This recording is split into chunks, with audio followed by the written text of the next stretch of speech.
ছোট গ্রামে থাকত গরিব এক বিধবা মা ও তার ছোট ছেলে হামজা। সংসারের একমাত্র সম্বল ছিল আল্লাহর উপর ভরসা। একদিন ঘরে খাবার বলতে কিছুই ছিল না। ছেলেটা ক্ষুধায় কাঁদছিল। মা চোখ তুলে আকাশের দিকে তাকিয়ে বললেন, হে আল্লাহ, তুমি তো রিজিক দাতা, আমার সন্তানকে খালি পেটে রেখো না।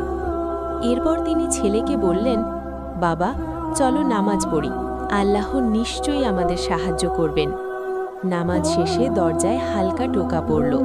দরজা খুলে দেখলেন এক প্রতিবেশী দাঁড়িয়ে।